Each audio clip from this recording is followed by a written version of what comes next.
नमस्कार दोस्तों, मैं राजेश चौधरी जगदलपुर। आज मैं ये बताना चाहता हूँ, हिंदुस्तान में विभिन्न राजनीतिक पार्टियां हैं,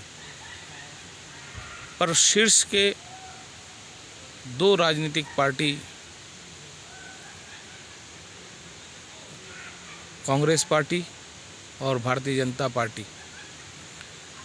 और इन दोनों पार्टियों के शीर्ष नेता प्रधानमंत्री नरेंद्र मोदी जी और कांग्रेस पार्टी के शीर्ष नेता श्री राहुल गांधी जी कुछ ही महीनों बाद लोकसभा की चुनाव होने जा रही देश में, और दोनों नेता अपनी अपनी पार्टियों के लिए वोट मांगते हुए और अपनी बातों से हिंदुस्तान के मतदाताओं को रिझाते हुए देखे जा रहे हैं। गौर करने वाली बात यह है कि एक तरफ प्रधानमंत्री पद पर बैठे हुए नरेंद्र मोदी जी हैं, जो अपने बीते 5 वर्षों के कार्यकाल में किए कार्यों का कोई भी हवाला नहीं देते, बल्कि हिंदू मुस्लिम जातिवाद,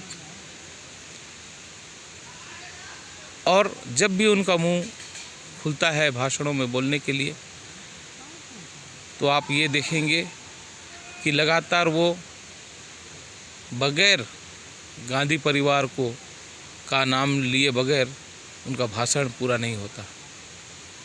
दूसरी तरफ हम कांग्रेस पार्टी के लीडर को देखते हैं, राहुल गांधी जी को।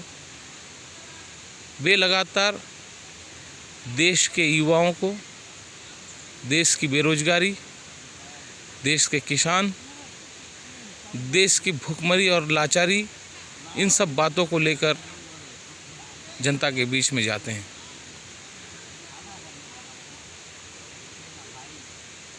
और लगातार ये देखने को मिलता है, दोनों के भाषणों में ये अंतर होता है कि एक देश में बांटने का कार्य करने वाली भाषण को देते हैं, और दूसरे राहुल गांधी जी देश में एकता लाने की बात करते हैं और सब मिलकर देश को आगे बढ़ाने की बात करते हैं।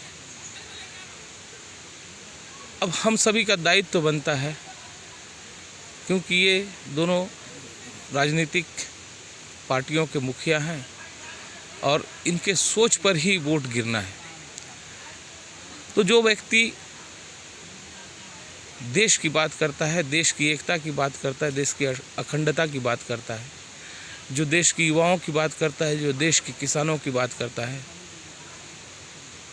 हम उनके साथ जाएं, या जो व्यक्ति हिंदू मुस्लिम की बात करता है और धर्म की बात करता है, उसके साथ जाएं। निर्णय हमें करना है 2019 के लोकसभा चुनाव में।